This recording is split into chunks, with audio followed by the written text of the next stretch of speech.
Владата ја продолжи постапката за разрешување на државниот обвинител Љупче Коцевски. Предлогот оди пред претемниците кои го имаат последниот збор. Причините се исти, со кои владата тргна да го разрешува уште во февруари годинава, но ја стопираше постапката поради истрагата за трагедијата во Кочани. Неовластено изнесување на информации и податоци за судски предмети, со што ја повредил обврската за заштита на тајноста на постапката согласно закон. Нарушување на угледот на јавното обвинителство и неговиот личен углед, не постапувајќи согласно обврските кои што се предвидени во Уставот, законите и меѓународните договори ратификувани во согласност со Уставот.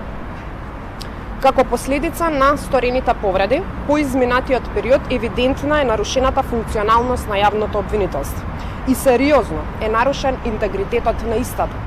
Постапката продолжува и покрај тоа што Советот на јавни обвинители даде негативно мислење уште пред 8 месеци. Иако мислењето е необврзувачко, Коцевски како клучно го посочува тоа што Советот утврди дека тој не сторил тешка дисциплинска повреда. Изјавата за медиумите ја даде 2 часа пред владата да објави дека ја продолжува постапката за негово разрешување. Согласно законот, важечкиот закон, јас треба да сторам тешка дисциплинска повреда.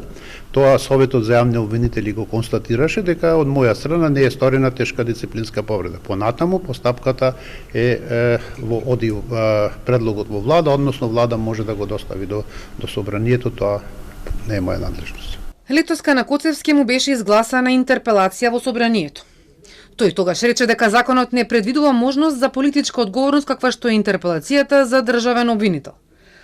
Одговори дека нема да поднесе оставка, а владата најави дека ќе продолжи постапката за разрешување по изборите.